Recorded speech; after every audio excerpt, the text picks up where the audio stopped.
Olá, buscadores! Estamos iniciando mais uma edição do programa Leituras para Viver Melhor, programa produzido em parceria da editora Teosófica com a TV Suprem. TV Suprem, que é o canal de comunicação da União Planetária, canal 2 da NET em Brasília. E se você estiver acompanhando pelo YouTube ou pelo Spotify, não deixe de curtir o vídeo, se inscrever no canal, que assim você nos auxilia a produzir cada vez mais conteúdo de qualidade para todos vocês. E hoje iremos conversar um pouquinho com a Daniela Crozara. Tudo bem, Daniela? Seja bem-vinda. Saudações a você, Charles, e a todos que nos acompanham. Satisfação enorme receber o convite da editora Teosófica e falar um pouquinho da Sofia. Com certeza. Nós que agradecemos a sua disponibilidade, a sua presença e a sua partilha, né? De trazer suas reflexões, suas leituras, que com certeza aí serão de grande utilidade para todos que nos assistem. A Daniela, ela é formada em música, com habilitação em piano, pós-graduada em performance pianística, ambas pela Universidade Federal de Uberlândia. E ela já esteve como secretária de Cultura e professora universitária de Arte e Educação no interior de Goiás. Atualmente ela reside em Brasília e atua como advogada. Ela é pós-graduada em Direito, Justiça e Constituição, em Processo Civil pela PUC e MBA em Direito Empresarial pela FGV. Esteve como consultora jurídica na presidência da SEB e chefe da assessoria jurídica da Nova CAP. E ela é simpatizante do movimento teosófico, ela frequenta em Brasília a sede da Sociedade Teosófica, frequenta os estudos, reuniões da loja, é uma estudante, né, do movimento teosófico e também frequentadora aí da Sociedade Teosófica no Brasil. E ela escolheu um artigo para conversarmos hoje, é o artigo de capa da revista Sofia, número 89. Revista Sofia, para quem não conhece, é uma publicação da editora Teosófica, publicação que já tem aí 20 anos, completou 20 anos, tem mais de 100 edições atualmente, né? E na edição 89, a revista bimestral, a publicação bimestral, na edição 89, então, o artigo de capa é intitulado Relacionamentos Conscientes, de autoria do John Welwood. Daniela, fala um pouquinho para nós, então, esse tema, né, sobre relacionamentos. A revista Sofia geralmente fala, né, sobre filosofia, sobre religião, sobre autoconhecimento. Então, esse também é um tema inusitado na revista, e acabou ganhando destaque na capa dessa edição. Fala um pouquinho para nós o porquê que você escolheu esse artigo, como que esse artigo impactou você, qual a relação que você fez, como que você relacionou ele na sua vida pessoal. Charles, muito se fala de tudo hoje em dia, e com muita rapidez, né, nas 4 direções do planeta. Mas a semana em que conversávamos a respeito da escolha da temática que abordaríamos coincidiu com a semana da estreia mundial do filme da Barbie, que, a propósito, recomendo. Observando os movimentos das redes sociais, as conversas das pessoas, os comentários, as críticas, a atuação dos cosplayers, que são as pessoas que usam roupas e acessórios dos seus personagens, eu me deparei com um mundo cor-de-rosa. Charles, o mundo estava cor-de-rosa. E com essa representação, como que eu poderia absorver essa representação do cor-de-rosa? Daí me ocorreu exatamente essa edição da editora Teosófica, que com muita elegância escolhe numa paleta de cores o rosa, com algumas pitadas de vermelho, para falar sobre os relacionamentos conscientes, que é de um psicólogo clínico e psicoterapeuta dos Estados Unidos, que é John Welwood, que você já nos apresentou. E para a gente seguir nessa fala, é interessante porque ele inicia o artigo fazendo algumas perguntas, porque são problemas que ele percebe que são recorrentes da atualidade. Então, ele vem dizendo o seguinte: será possível estabelecer intimidade genuína e comunicação honesta e mantê-las ano após ano? Ou isso é só uma fantasia? Agora que permanecer solteiro tornou-se uma alternativa mais aceitável, qual é o objetivo de atravessar um suposto tumulto e uma luta que um relacionamento a longo prazo pode nos impor? E daí ele segue dizendo que, na verdade, essas dificuldades, elas vêm de todas as épocas e de estratos sociais ao longo do tempo. Ele vem dizendo que seria uma forma de resolver conflitos entre as duas metades, o feminino e o masculino do ser. Mas aqui eu gostaria até de ampliar o pensamento para dizer que essa fala dos relacionamentos conscientes, ela cabe também para os relacionamentos homoafetivos. Aqui nós temos uma amplitude aqui de pensamento, de enquadramento aqui da minha fala. Então, qualquer tipo de relacionamento íntimo e amoroso é o que nós vamos falar aqui. Para isso, ele entra fazendo uma abordagem de uma perspectiva histórica. E ele observa que, nas origens da humanidade, há pouca evidência de que o amor entre casais tivesse um lugar importante. Nem se tem um controle de um papel original do casamento, inclusive. As antigas sociedades, elas se centravam no poder mágico do feminino. Com a evolução, chegamos ali nos homens dominando a agricultura, a caça, as ferramentas, os armazenamentos de alimento, em que o homem sai do caçador para o lavrador, e aí tem-se aqui um desenvolvimento de uma consciência até chegarmos na construção do sistema patriarcal. E ele diz também, inclusive, que na Grécia Antiga, pouco se fez para melhorar a relação homem e mulher. Os homens casavam para procriar, para ter uma dona de casa obediente e ainda para obter propriedades. E ele diz que já os antigos romanos, eles tinham mais apetite erótico como casal, mas tinham pouca noção de amor baseado no respeito mútuo. Daí ele faz uma junção, ele diz o seguinte: os gregos reuniam amor e sexo. Aliás, ali era até um sexo homossexual. Já os romanos vieram e uniram o sexo e o casamento. Mas aí chegou o cristianismo antigo e derrubou tudo. Separou casamento, sexo, amor. Por quê? Porque naquele momento a igreja ela considerava o celibato um ideal. E ele tolerava o casamento com relutância. Inclusive, eu vou citar aqui as palavras que ele cita de São Jerônimo, quando ele diz que olha só como era. Aquele que ama ardentemente sua própria esposa é um adúltero. Aparentemente, o homem era virtuoso porque ele conseguia amar o próximo, mas era execrado se amasse a esposa. E olha só, quando esse respeito ao feminino estava bem em baixa, tivemos aqui uma evolução. O aparecimento dos trovadores com o amor romântico, lá no século XII, lá em Provença. Então, começamos aqui um certo desenvolvimento com relação ao amor puro, à realização sexual, mas isso tudo ainda era incompatível com o casamento. E aí, amor e casamento, paixão celestial, a realização terrena, o dia a dia, o cotidiano, isso tudo estava numa contradição, isso não era possível viver. Mas chegamos na Revolução Industrial, demos um salto aí, chegamos na Revolução Industrial, em que os pais precisaram sair de casa para trabalhar. Mas houve um movimento interessante, os filhos começaram a ter liberdade de escolha. E mais ou menos nos anos 1920, surgiu um modelo que à época foi radical, o namoro. E aí, o que acontece? Quando as mulheres finalmente puderam mostrar o que elas queriam do casamento, as relações entraram numa nova era. E aí, entramos num outro passo, né? Um próximo passo. Como seria possível juntar o amor romântico, a liberdade individual e a paixão sexual, tudo num relacionamento? Muitos de nós temos, às vezes, aquela imagem romântica, né, de casamentos duradouros. Então, a gente lembra dos nossos avós, né? Então, hoje, o pessoal fala, né, hoje relacionamentos líquidos, porque antigamente, né, os casais ficavam 50 anos de casado, e, né, bodas de ouro, de diamante, e assim por diante.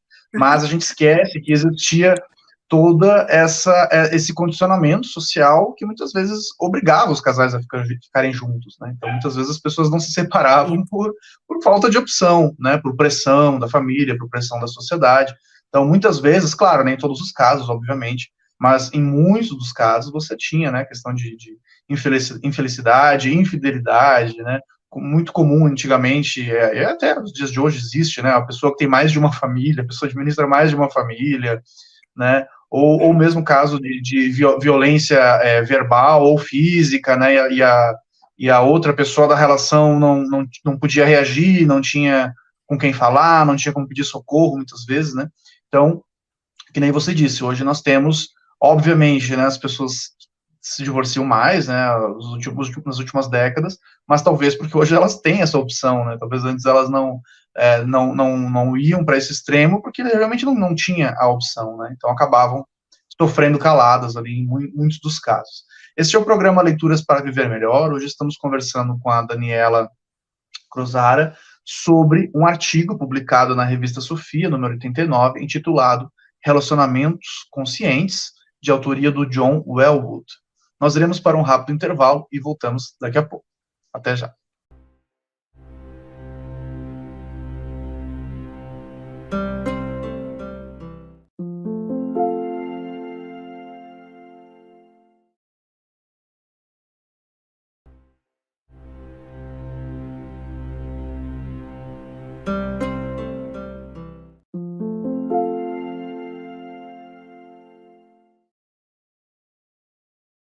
Estamos de volta com o programa Leituras para Viver Melhor, hoje conversando com a Daniela Cruzara sobre um artigo de capa da revista Sofia, número 89, intitulado Relacionamentos Conscientes, de autoria do John Welwood.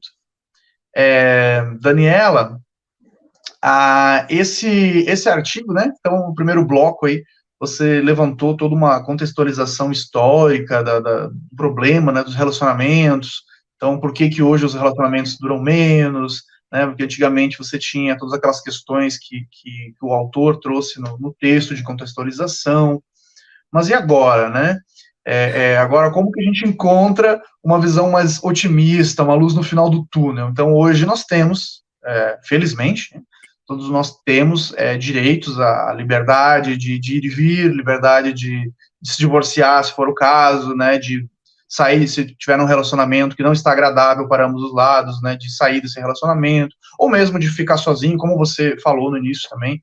Hoje existem muitos formatos de relacionamento. Muitas pessoas, inclusive, que querem viver sozinhas, né, que não querem ter um relacionamento e vivem bem com isso, ou se relacionam, hoje se relacionam com o seu pet, né, ou, enfim, existem vários formatos de relacionamento, mas como que a gente administra, Daniela, essa liberdade de estar ou não em relacionamento, essa liberdade de procurar, inclusive, a questão da felicidade, né, que é muito importante, do prazer sexual, você mesmo comentou, né, então, que antes era mal visto, né, a pessoa dentro de casa procurar isso nas sociedades antigas, então, né, a pessoa tinha que procurar fora, porque no casamento a proposta era outra, né, o homem não podia amar a mulher, porque, afinal, a descendente de Eva, do pecado. Então, hoje que nós estamos conseguindo aliviar um pouco toda essa pressão e ter mais liberdade, como que a gente pode conseguir relacionar todas essas questões e ser feliz, e ter intimidade, e ter um relacionamento harmonioso? Qual a ideia do autor e a sua ideia também a esse respeito? Charles, exatamente isso. A proposta de trazer essa perspectiva histórica é para deixar mesmo esse pensamento, gente, como foi essa evolução, né? Mas para John Welwood, quando você, a partir do momento que é o que nós terminamos o primeiro bloco dizendo que você consegue juntar esse amor romântico com essa liberdade individual, com essa paixão sexual, você, se tudo for bem sucedido, resulta no algo novo, que ele chama de intimidade genuína. E aí ele começa a dizer, quando dois parceiros dividem aspirações e sentimentos profundos e verdadeiros, eles passam a se conhecer mais plenamente. E para isso ele vem dizendo que o relacionamento deve se basear na totalidade de quem somos. você ter essa liberdade, como você bem disse, de apresentar para o outro a sua essência. Ele deve refletir e promover a nossa real natureza. Não uma imagem que foi forjada pela família, igual nós vimos aí, esses arranjos da sociedade, arranjos de uma família, enfim, e deixando para trás a nossa própria mente, o nosso próprio sentimento. Então, seria, para John Elwood, uma jornada em busca de quem somos e a nossa ligação com a pessoa amada, ela pode ser o melhor veículo para desenvolver essa nossa jornada. E aí ele vem dizendo que é uma parte que eu acho bem interessante, quando ele começa a desenvolver essa temática da intimidade pessoal, eu trouxe para vocês um complemento da minha fala com um livro dele, que chama Em Busca de uma Psicologia do Despertar, Budismo, Psicoterapia e o Caminho da Transformação Espiritual Individual. O capítulo exatamente que ele fala sobre amor consciente e comunidade sagrada. Daí ele vem fazendo um estudo bem interessante ao dizer que essa história de intimidade pessoal é uma ideia muito nova também na história da humanidade, porque ela nunca fez parte do ideal de um matrimônio, de um casamento, até pouco tempo. Então, revelar-se pessoalmente ao amado ou à amada é algo totalmente inusitado na nossa história. E é uma postura, inclusive, contemporânea. Então, por milhares de anos, para John Elwood, a consciência dos casais permaneceu não desenvolvida. E, portanto, ele diz que num estado infantil. Mas, naquele momento lá da Revolução Industrial que falamos, quando você começa a trabalhar melhor a sua liberdade, a consciência dos casais, ela aumenta, e aí ela passa do estado infantil para o estado de adolescência. Mas, a partir do momento em que se percebe dois parceiros trabalhando, exercitando, valorizando a sua ligação como veículo para cultivar suas qualidades e desenvolver a comunicação através dessa intimidade pessoal, é como se o homem tivesse chegado a esse estágio ou estado mais maduro. Então, como que ele diz? Ele diz o seguinte, que o estado infantil da consciência do casal se baseou e era regida pelo dever. Algo que você tinha que cumprir ali daquele contexto, daquele arranjo, daquela sociedade. Mas o estado adolescente de consciência do casal foi aquele em que se trabalhou mais a liberdade e que tinha também até rebeliões a respeito. Mas agora, o estado adulto, que seria o que ele entende que é o contemporâneo, o atual, é amadurecido e é marcado por essa consciência e pela responsabilidade de escolha. Enfim, nós somos os pioneiros de um caminho novo no tocante aos relacionamentos. E aí é muito interessante porque John Elwood, ele sugere, vá descobrir o sagrado caminho dos relacionamentos íntimos. Podemos começar a regenerar a nossa alma através da ligação com seu parceiro nesses termos do relacionamento consciente, que ele fala a respeito da valorização da experiência pessoal e ainda quando ele fala novamente dessa intimidade, ou seja, o encontro pessoal e genuíno entre duas pessoas. E aí ele vai encerrar o artigo dizendo, que eu vou até ler para vocês, porque vale a pena as palavras dele, ele diz o seguinte, se o dever terreno e o amor romântico têm sido antítese e tese na dialética do casamento, a nova síntese é esse relacionamento consciente. Quando o casal não honra nem aprecia um ao outro, ele prejudica seu casamento e ele cria um vórtice de dor que atravessa gerações. O que acontece? Os filhos reproduzem essa dor em suas famílias e no mundo afora. Juntando essas feridas e seus efeitos, tem-se toda uma sociedade em sofrimento. Assim, encarar o outro de forma honesta é um passo na limpeza da desordem do planeta. Olha o alcance da visão dele. E ele diz mais ainda, se nós enfrentarmos esses desafios, usando-os como oportunidade de explorar nossos poderes mais profundos, de expandir a visão de quem somos, podemos desenvolver a sabedoria que a nossa era precisa e ver nascer uma nova visão de amor e uma nova visão de comunidade. E ele segue nesse pensamento, que, a meu ver, é um pensamento belo e até certo ponto arrojado. Tem um otimismo, né, nessa fala, mas eu acho que ela é real, para dizer que os relacionamentos íntimos, eles se tornam um veículo para o sagrado, um cadinho no qual a alma é forjada. O que seria isso? Para ele, a concepção da psicologia sagrada do amor, ele perpassa nessa interação multidimensional e sutil entre duas pessoas, em que você tem essa misteriosa mistura do corpo, da alma, do espírito, da mente, e todos convocando o sagrado de que forma? Num movimento em direção à verdade de si mesmo, em comunhão com o eu e o parceiro, eu e você. Toda essa temática de John Elwood é o mesmo que dizer para vivermos relacionamentos com olhos espirituais e com os braços de acolhimento, num processo de educação dos nossos próprios sentimentos e emoções, sendo mestres e aprendizes ao mesmo tempo, Charles. E é isso que eu quero compartilhar com todos vocês. E aí encerro essa minha singela fala, chamando todos a aproximarmos de nós mesmos, valorizando esses relacionamentos conscientes e usufruindo dessa psicologia sagrada do amor. Esse artigo, eu fiquei bastante impressionado com o artigo do John Elwood.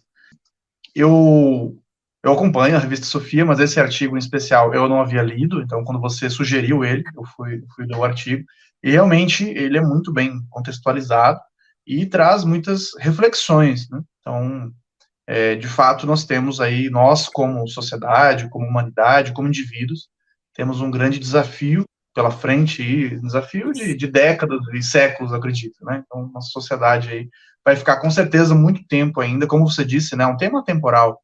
Então, a gente vai ficar muito tempo ainda debatendo esse assunto e realizando esses ajustes para tentar não ficar reproduzindo, continuar reproduzindo muitas vezes comportamento dos nossos antepassados que traziam dor e sofrimento para nós, para a pessoa que está conosco, né? Então, cada vez em busca maior dessa harmonia e da felicidade, que segundo várias tradições, as tradições da Índia principalmente, é uma busca legítima aí da humanidade. Esta foi mais uma edição do programa Leituras para Viver Melhor. Hoje conversamos com a Daniela Crozara sobre o artigo Relacionamentos Conscientes, publicado na revista Sofia, número 89, de autoria do John Elwood.